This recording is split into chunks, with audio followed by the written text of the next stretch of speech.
आप देख रहे हैं हिंदी खबर में हूं आपके साथ त्रिशला यादव। संगम नगरी प्रयागराज में आज श्री पंचायती अखाड़ा महानिर्वाणी की धर्म ध्वज स्थापित की गई। महानिर्वाणी अखाड़े में आराध्य इष्ट देव भगवान विष्णु के 24वें अवतारों में 5वें अवतार भगवान कपिल महामुनि हैं। अखाड़े की छावनी में इष्ट देव की स्थापना के पहले धर्म ध्वजा स्थापित की जाती है, जो पूरे महाकुंभ के दौरान शान से फहराई रहती है।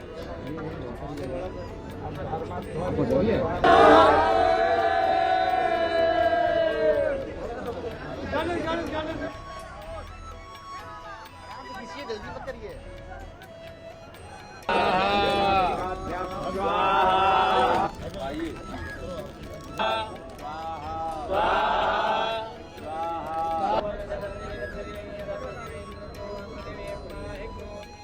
इस वक्त हमारे साथ बात करने के लिए मौजूद है महानिर्वाणी सचिव राजू दास जी, जो कि हनुमानगढ़ी के महंत भी हैं। हम उनसे बात करेंगे और जानेंगे। महाराज जी, बहुत बहुत स्वागत है।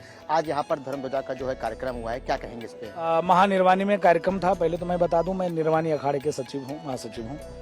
आज महानिर्वाणी में धर्म ध्वजा का स्थापना हुआ है। हमारे वैष्णव संप्रदाय और खड़ दर्शन के सारे धर्मगुरु महामंडलेश्वर उपस्थित थे। महाकुंभ चल रहा है। इस महाकुंभ में मैं अपील करता हूँ, निवेदन करता हूँ, दुनिया के कोने कोने में रहने वाले राम भक्त सनातनी हिंदू जनमानस को आना चाहिए और इस महाकुंभ में स्नान करके अपने जीवन को धन्य करना चाहिए। महाराज जी, प्रमुख भागवत जी का बयान आया, मोहन भागवत जी का, उनका कहना है कि राम मंदिर बनाने के बाद कोई नेता नहीं बन जाता है। नहीं, देखिए, मैं आभार व्यक्त करता हूँ संघ प्रमुख मोहन भागवत जी का। मोहन भागवत जी सनातन संस्कृति हिंदू राष्ट्र के लिए कार्य और काम करते हैं। संघ का जो कार्य है, संघ की देन है कि देश की आज इस स्थिति पर पहुंची है, नहीं तो भारत के टुकड़े में हो गया होता। आज उन्होंने जो कहा है कि राम मंदिर बना देने के बाद कोई नेता नहीं हो जाता, और भी तमाम विषय हैं। देखिए, राम मंदिर गर्व की बात है। राम मंदिर का निर्माण मैं अपेक्षा करता हूं संघ प्रमुख मोहन भागवत जी से, मथुरा और काशी ये भी निर्माण हो। इसके अलावा देश में लमसम 30,000 से ऊपर मेरे मंदिर हैं, जिसको आक्रांताओं ने, आक्रमणकारियों ने, खरिंदकारियों ने, चोर ने, नीच ने, लुटेरों ने उसको अतिक्रमण करके रखा है। अभी संभल में आपने देखा होगा 46 वर्ष के बाद बिजली चोरी पे काम चल रहा था, बिजली चोरी में मंदिर चोरी पकड़ी गई। कहने का मतलब यही कि हम सनातन को मानने वाले हैं। धर्म की जय हो, अधर्म का नाश हो, प्राणियों में सद्भाव, विश्व का कल्याण, ये भाव, ये मानसिकता रखते हैं। लेकिन हिंदू ही दबाए क्यों जाता? आज बांग्लादेश की स्थिति क्या है?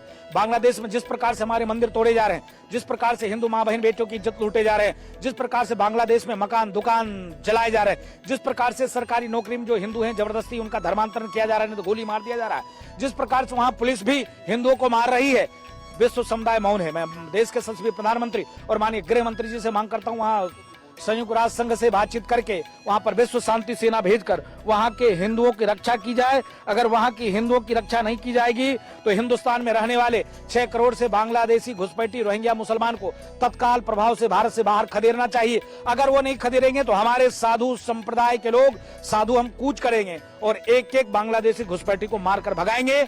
नहीं तो सरकार चेत जाए, सरकार तत्काल वहां पर हिंदुओं की रक्षा और सुरक्षा करे। महाराज जी, एक आखिरी सवाल। मदनी ने कहा है कि जब से राम मंदिर बना है अयोध्या में, वहां पर कोई आता जाता नहीं, जबकि रिपोर्ट के अनुसार 11 महीने में 1 करोड़ से ज्यादा जो है, माफ कीजिएगा, 11 करोड़ से ज्यादा जो है वहां पर जो है श्रद्धालुओं ने जो है वो दान किया है। मौलाना मदनी को मोतियाबिंद हो गया है। मोतियाबिंद का ऑपरेशन मौलाना मदनी को कराना पड़ेगा। मौलाना मदनी कभी भी देश, सनातन संस्कृति, हिंदुत्व के प्रति उनकी निष्ठा ही नहीं रहती। वो तत्काल उल्टी सीधी बयानबाजी करते रहते हैं। मौलाना मदनी ने कहा कि राम मंदिर बना है, लेकिन राम मंदिर में कोई जा नहीं रहा। मौलाना मदनी अगर गलती से भी आ जाओ अयोध्या, राम मंदिर तुमको दर्शन करा दें, तुम्हारी देह छिल जाएगी, इतनी भीड़ होती है। जितना तुम्हारे मक्का मदीना में भीड़ नहीं होता, उससे 5 गुना ज्यादा यहाँ राम मंदिर में भीड़ होता है। मौलाना मदनी, पहले तुम घर वापसी कर लो अपनी, क्योंकि तुम्हारे पूर्वज हिंदू थे। तुम डर के बस, तलवार के बस सलवार तुम लोगों ने पहन लिया, तुम्हारे पूर्वजों ने। पहले तुम सलवार का नारा खोलकर और फिर सनातन में वापसी कर लो, नहीं तो आने वाला भविष्य तुम्हारे लिए अंधकार पे टीका टिप्पणी करना बंद कर दो। कि राम मंदिर आस्था का विषय है, सनातन का विषय है, संस्कृति का विषय है, हिंदू का विषय है, हिंदुत्व का विषय है। और इस प्रकार से हिंदुत्व के विषय पे जो तुम टिप्पणी करते हो, कहीं से भी उचित नहीं है। मैंने आज तक तुम्हारे धर्म पे टिप्पणी नहीं किया, लेकिन तुम लगातार सनातन पे टिप्पणी करते हो, ये कहीं से न्याय उचित नहीं है। इसलिए मौलाना मदनी अपना मोतियाबिंद का ऑपरेशन करा लो। हमारे साथ महंत राजू दास जी, जिनका कहना है कि जिस तरह से जो है बांग्लादेश में अत्याचार हो रहे हैं उस पर भी सरकार को सोचना चाहिए, और प्रमुख मोहन भागवत का जो बयान है उस पर भी उन्हें एक बार विचार करना चाहिए। और हम राजू दास जी से हमने बताया कि जिस तरह से मदनी का जो बयान आया था, तो मदनी को अपनी जो आंखें हैं वो खोलनी चाहिए और अयोध्या आकर देखना चाहिए कि राम मंदिर में जो है किस तरह की जो है वहाँ श्रद्धालु पहुंचते हैं। वीडियो जर्नलिस्ट सत्येंद्र के साथ सौरभ मिश्रा, हिंदी खबर। और वहीं महानरवाड़ी अखाड़े में 52 हाथ यानी करीब 78 फीट लंबी धर्म ध्वज स्थापित किए गए, जाने की परंपरा है, क्योंकि अखाड़े में 52 मढ़िया होती हैं और 52 शक्तिपीठ भी। धर्म ध्वज स्थापित करने से पहले उस पर रस्सी लपेटी जाती है और गेरू से उसकी पुताई की जाती है। श्री पंचायती अखाड़ी महानिर्वाणी अखाड़े की जो है वो आज धर्म ध्वजा जो है वो स्थापित हो रही है। तस्वीरों में आप देख सकते हैं कि यहाँ पर किस तरह से पूजा पाठ के साथ जो है वो धर्म ध्वजा जो है वो स्थापित यहाँ पर की जा रही है। ये धर्म ध्वजा जो है वो लगभग 78 फीट जो है वो लंबी है और इसको जो है रस्सी के से लपेटा गया है। उसके साथ साथ उसमें जो है गेरुए से जो है उसको रंगा गया है। हालांकि 13 अखाड़ों में जो है वो धर्म ध्वजा स्थापित की जाती है। मान्यता के अनुसार बताया जाता है कि भगवान विष्णु के 24 अवतारों में 5वें अवतार भगवान कपिल महामुनि हैं।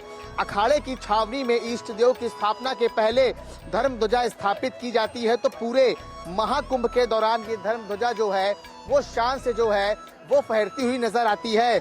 इसी के साथ साथ हम आपको बता दें कि इस जो धर्म ध्वजा की जो लंबाई है वो लगभग 78 फीट लंबी धर्म ध्वजा स्थापित किए जाने की परंपरा जो है वह हर अखाड़ों में जो है वो मानी जाती है। साथ ही साथ हम आपको बता दें कि इसको जो है गेरू से उसकी पुताई की जाती है। गेरू भी सत्य और सनातन का प्रतीक है, इसलिए धर्म ध्वजा ने गेरू का लेप किया है जाता है। धर्म ध्वजा धर्मदंड है जिसे गेरू और रस्सी के जरिए वस्त्र पहनाया जाता है। रस्सी और गेरू को धर्म ध्वजा का श्रृंगार माना जाता है। महानिर्वाणी और अटल अखाड़े में धर्म ध्वजा के साथ ही पर ध्वजा भी जो है स्थापित किए जाते हैं। और साथ ही साथ अब इस धर्म ध्वजा के बाद जो है यहाँ पर जो साधु संत हैं वो अब आपको जो है पूजा भी करते हुए दिखेंगे। साथ ही साथ अब यहाँ पर जो है इसके बाद जो है इनका छावनी प्रवेश भी जो है इसी जो है जगह पर होगा। हालांकि इसके पहले जो है साधु संतों को जो है 13 अखाड़ाओं को जो है वो भूमि आवंटन किया गया था। उसके बाद यहाँ पर जो है हर अखाड़ों में जो है वो धर्म ध्वजा जो है वो स्थापित की जाती है। लेकिन आज महानिर्वाणी अखाड़े का जो है वो यहाँ पर धर्म ध्वजा हो रही है, जो कि मान्यता अनुसार ये कहते हैं कि यहाँ पर इनके इष्ट देव जो है वो इस धर्म ध्वजा में जो है वो स्वरूप के रूप में रहते हैं। वीडियो जर्नलिस्ट सत्येंद्र के साथ सौरभ मिश्रा, हिंदी खबर। परंपरा ये है, जब भी हम इस पुण्य क्षेत्र में यहाँ प्रयागराज की इस पवित्र भूमि में गंगा यमुना सरस्वती के किनारे पे जहाँ संगम पर महाकुंभ और पूर्ण कुंभ का आयोजन हो रहा है, वहीं पर जब तक यह कुंभ मेले में हम यहाँ रहेंगे तब तक यह धर्म ध्वजा फहराती रहेगी। और आज रस्सियाँ धर्म ध्वजा की जो 4 रस्सियाँ हैं चारों वेदों की प्रतीक हैं, क्योंकि जब तक ये चारों वेदों का मूल ज्ञान धरती पे मौजूद रहेगा विद्वानों के हृदय और मन मस्तिष्क में, तब तक धर्म ध्वजा भूमंडल पर सनातन धर्म की फहराती रहेगी। और आज से ये धर्म ध्वजा यहाँ हमारी स्थापित हो गई है और आज रस्सियाँ कस दी जाएंगी। और जब हम कुंभ मेले से प्रस्थान करेंगे काशी की तरफ, तब धर्म ध्वजा की रस्सियाँ ढीली कर दी जाएंगी। फिर बाबा विश्वनाथ की नगरी में हम पंचकोशी परिक्रमा करेंगे, अंतर्गत परिक्रमा करेंगे। उसके बाद बाबा विश्वनाथ का शिवरात्रि करेंगे। उधर महाकुंभ 2025 में साधु संत भी मेला क्षेत्र में धीरे धीरे प्रवेश करने लग रहे हैं। इसमें आवाहन अखाड़े की भी शामिल है। आवाहन अखाड़े में करीब 40,000 से ज्यादा साधु संत हैं। नैनी में स्थित मकोड़ा आश्रम से हजारों की संख्या में आवाहन अखाड़े के साधु संतों ने छावनी में प्रवेश किया।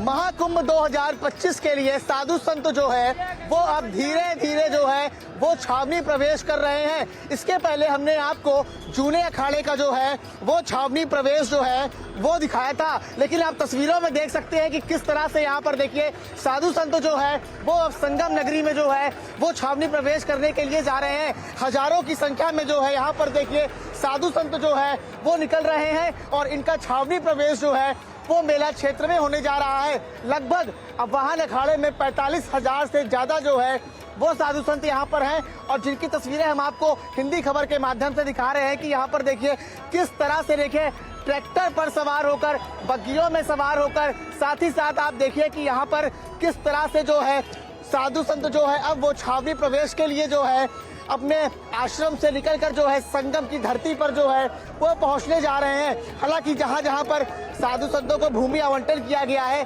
साधु संत जो है वहीं पर जो है अब छावनी प्रवेश करने के लिए पहुंच रहे हैं। इसके पहले जूले अखाड़े ने जो है वो अपना छावनी प्रवेश किया था और अब आवाहन अखाड़े ने जो है वो अपना प्रवेश छावनी प्रवेश जो है वो शुरू कर दिया है। और इस वक्त हमारी जो मौजूदगी है वो नैनी ब्रिज पर है, तो नैनी ब्रिज से साधु संत जो है वो सीधे यहाँ पर छावनी प्रवेश करने के लिए पहुंच चुके हैं और सीधे अब जो है वो यहाँ से निकल कर जो है संगम रेती की धरती पर यानी कि अपने शिविर में पहुंचेंगे। तो आप देख सकते हैं कि किस तरह से जो है साधु संत जो है वो यहाँ पर जो है पहुंच रहे हैं। हम कुछ साधु संतों से बात करने की कोशिश करते हैं कि आखिर क्या कहेंगे। आप देखिए किस तरह से यहाँ पर लगातार जो है साधु संत जो है वो छावनी प्रवेश कर रहे हैं और अब से कुछ ही देर बाद जो है ये मेला क्षेत्र में जो है वो पूरी तरीके से जो है वो प्रवेश जो है वो कर जाएंगे। तो आप तस्वीरों में देखिए कि यहाँ पर किस तरह से आवाहन अखाड़ा के साधु संत जो है वो छावनी प्रवेश करने के लिए अब निकल चुके हैं। जर्नलिस्ट सतेज के साथ सौरभ मिश्रा, हिंदी खबर। और वाराणसी के साथ साथ प्रयागराज का दशाश्वमेध घाट आजकल चर्चा में है। इसका सौंदर्यीकरण के साथ ही इसका ऐतिहासिक महत्व भी बेहद खास है।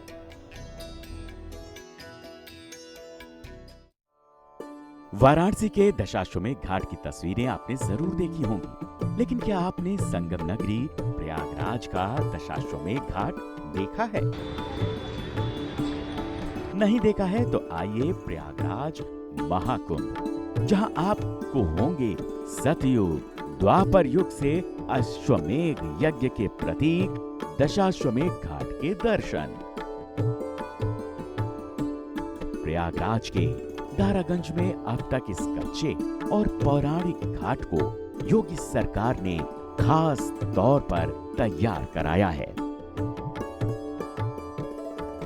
110 मीटर लंबे दशाश्वमेध घाट पर सुंदर कलाकृतियां बनाई गई हैं। गंगा किनारे सुंदर लाइटिंग और घाट पर बैठकर मां गंगा के अप्रतिम सौंदर्य को निहारने के लिए बेंचेस लगाई गई हैं। कहते हैं कि ब्रह्मा ने यहीं पर पहला यज्ञ किया था। इतना ही नहीं, द्वापर युग में धर्मराज युधिष्ठिर ने भी यहाँ अश्वमेध यज्ञ किया था और यहाँ से 10 अश्व 10 दिशाओं में छोड़े गए, इसीलिए इसे दशाश्वमेध घाट कहा जाता है। हिंदी खबर की स्पेशल रिपोर्ट। संगम की रेती पर लगने वाले सबसे बड़े धार्मिक मेले का आयोजन 13 जनवरी से लेकर 26 फरवरी तक प्रयागराज में होना है, जिसके चलते प्रयागराज में तैयारियां लगभग पूरी हो चुकी हैं। इसी में प्रयागराज में 9 घाटों का सौंदर्यीकरण किया जा रहा है। दशाश्वमेध घाट, सरस्वती घाट, काली घाट और मौज गिरी घाट कई ऐसे घाटों को पक्का घाट बनाया जा रहा है। यमुना तट पर बसे काली घाट को भी पक्के घाट के साथ साथ सुंदर बनाया गया है। इस घाट पर दीवारों पर भगवान के चित्र का स्वरूप दिया गया है।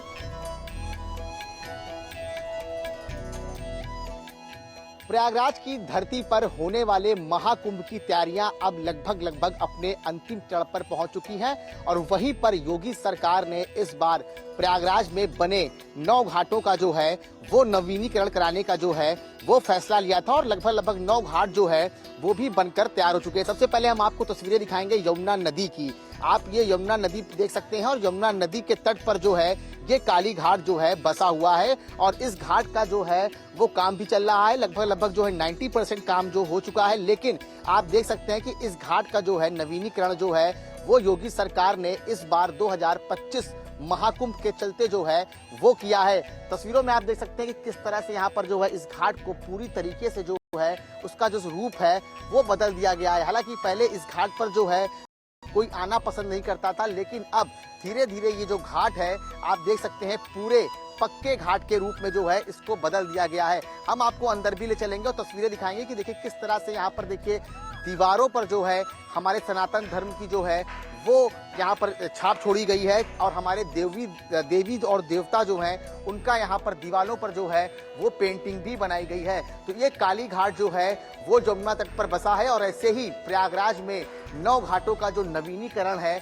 वो इस बार महाकुंभ के चलते जो है वो योगी सरकार ने कराया है। हम चाहे काली घाट की बात कर लें, हम चाहे दशाश्वमेध घाट की बात कर लें, हम चाहे मौजगिरी की बात कर लें, चाहे हम सरस्वती घाट की बात कर लें, तो ऐसे जो 9 घाट हैं उनका नवीनीकरण जो है वो लगातार यहाँ पर चल रहा है। और क्योंकि महाकुंभ में अगर हम बात करें श्रद्धालुओं की आने की तो लगभग 40 करोड़ से ज्यादा श्रद्धालु यहाँ पर पहुंचेंगे और ये यमुना तट से होते हुए जो है वो संगम की ओर जो है श्रद्धालु जाएंगे। तो ये काली घाट जो है गंगा और यमुना के बीच में पड़ता है, जो कि श्रद्धालुओं के लिए ये घाट जो है एक आकर्षण का केंद्र जो है वो बनता हुआ दिखेगा। वीडियो जर्नलिस्ट सत्येन के साथ सौरभ मिश्रा, हिंदी खबर। प्रयागराज का नागेश्वर घाट श्रद्धालुओं के आगमन के लिए तैयार हो रहा है। गंगा तट पर श्रद्धालुओं का स्वागत प्राचीन भारतीय संस्कृति से संबंधित चित्र करेंगे और साथ ही यहाँ की क्रांति और आध्यात्मिक वातावरण उनके मन को मोह लेगा।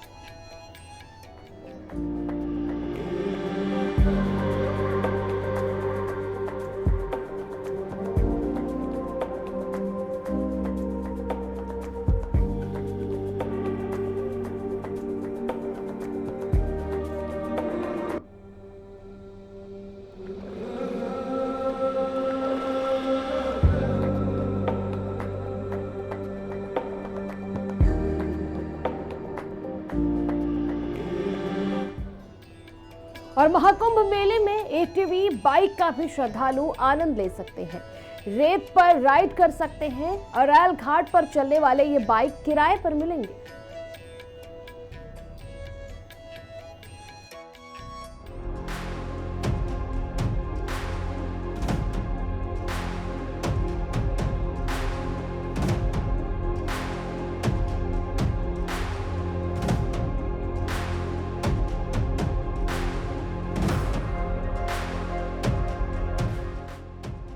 एक तो दुनिया का सबसे बड़ा धार्मिक मेला और उस पर प्रयागराज के पर्यटन का लगातार बढ़ता दायरा। जैसे जैसे 13 जनवरी नजदीक आ रही है, संगम नगरी मन मोह रही है। यहाँ पर पर्यटन से जुड़ी वो सब चीज देखने को मिल सकती है जिसका मजा उठाने के लिए पर्यटक गोवा या मुंबई या देश के बाकी समुद्री तटों पर जाते हैं। उत्तर प्रदेश पर्यटन विभाग और प्रयागराज का पर्यटन विभाग इस दिशा में तेजी के साथ काम कर रहा है। प्रयागराज में बोट क्लब, फ्लोटिंग रेस्टोरेंट और धार्मिक पर्यटन से जुड़े कई स्थान हैं। इसी कड़ी में अब एडवेंचर वाटर स्पोर्ट्स का नाम भी जुड़ गया है। जी हां, अब संगम की रेती पर आप ऑल टेरेन व्हीकल यानी कि ATV बाइक राइड का मजा ले सकते हैं। जी हाँ, साइबर सिटी गुड़गांव के एडवेंचर हिल पर चलने वाली एडवेंचर बाइक अब संगम नगरी प्रयागराज में आ चुकी है, जिनका ट्रायल भी लिया जा रहा है। अगर आपको प्रयागराज में ATV बाइक एडवेंचर करनी है तो संगम किनारे स्थित रेती पर चले आइए। अरैल घाट पर आप एडवेंचर बाइक की सवारी कर सकते हैं। यहाँ पर इन गाड़ियों को रेंट पर दिया जाता है। 4 पहियों वाली ये बाइक बाकी गाड़ियों से काफी अलग है। संगम की रेती पर चलते हुए भी ये आसानी से आपके काबू में रहती है।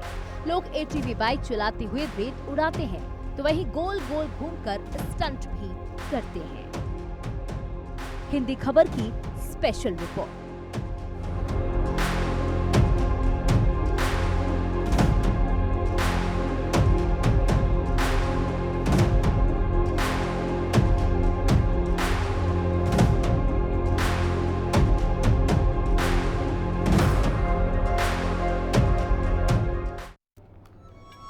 सहयोगी सौरभ अधिक जानकारी के लिए प्रयागराज से हमारे साथ जुड़ चुके हैं और सौरभ आपको वहां की स्थिति के बारे में बताएंगे। सौरभ, भव्य महाकुंभ का आगाज हो गया है, ऐसे में आज के दिन की तस्वीर क्या रही वहां से? क्या कुछ तैयारियां पूरी हो गई हैं? क्या कुछ अन्य तैयारियां अभी तक चल रही हैं वहां पर?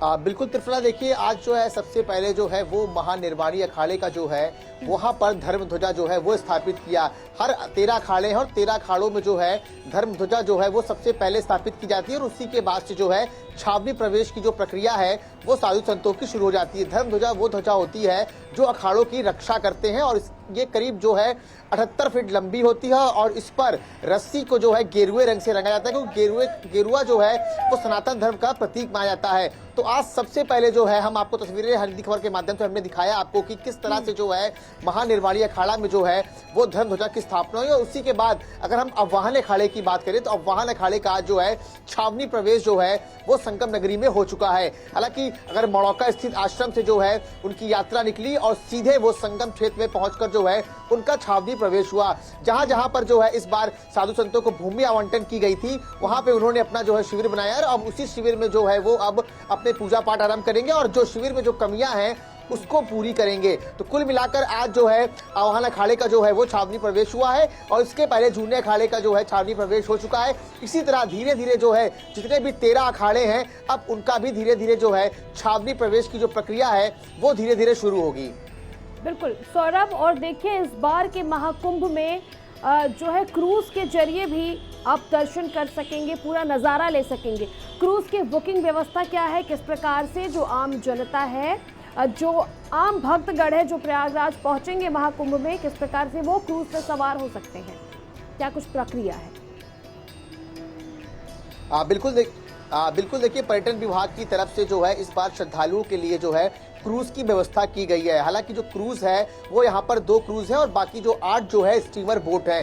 क्रूज में जो है 40 से 50 श्रद्धालु जो है वो एक बार आसानी से बैठ सकेंगे जिसका किराया लगभग 8,000 रुपए होगा और वो बोट क्लब से लेकर जो है संगम में जो है स्नान कराने तक का जो है वो किराया होगा।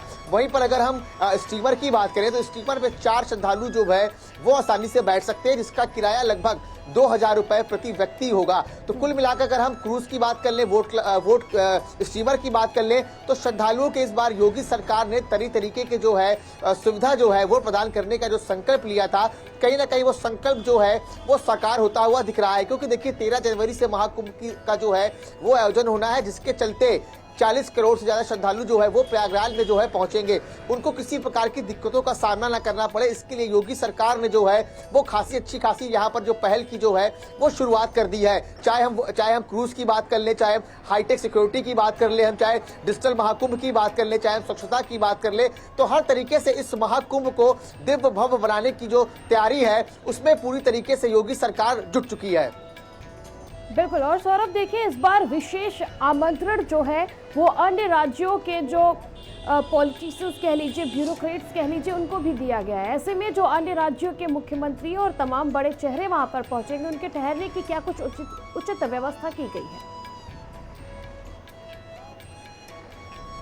बिल्कुल देखिए अगर हम बात करें तो इस बार योगी सरकार ने 3 तरीके की जो है वो टेंट सिटी बनवाई गई है। पहली जो है वो संगम क्षेत्र में तंबू जो है वो श्रद्धालुओं के लग रहे हैं और अरैल में इस तरह की कई ऐसी जो है वीआईपी टेंट सिटीज बन रही है जिसमें बाहर से जो लोग आएंगे वो आसानी से उसमें रुक सकते हैं। तो अभी हमने कुछ दिन पहले आपको हाउस बोट दिखाया था कि हाउस बोट पे देखिए किस तरह से 40 से 50 लोग बैठकर संगम में स्नान करने के लिए पहुंच सकते हैं और साथ ही साथ हाउस बोट में एक कॉटेज भी हमने आपको दिखाया था और वहां पर चेंजिंग रूम की भी जो है वो व्यवस्था की गई थी। उसी तरह हमने आपको टेंट सिटी भी दिखाया था कि टेंट सिटी में देखिए जो श्रद्धालु पहुंचेंगे वो यहाँ पर आराम से जो है सुविधा जो उनको मिलेगी वो बहुत अच्छी मिलने वाली है। तो और हमने कुछ दिन पहले आपको मुरली बांस से बने कॉटेज भी दिखाए थे। तो कुल मिलाकर अगर हम श्रद्धालुओं की बात कर ले, यहाँ पर जो पहुंचेंगे वीआईपी की बात कर ले, तो उनके लिए यहाँ पर योगी सरकार ने अच्छा खासा जो है वो इंतजाम किया है। इस महाकुंभ में जो है किसी भी प्रकार की किसी कोई दिक्कत का सामना ना करना पड़े, इसके लिए भी योगी सरकार ने खास सुविधा प्रदान की है।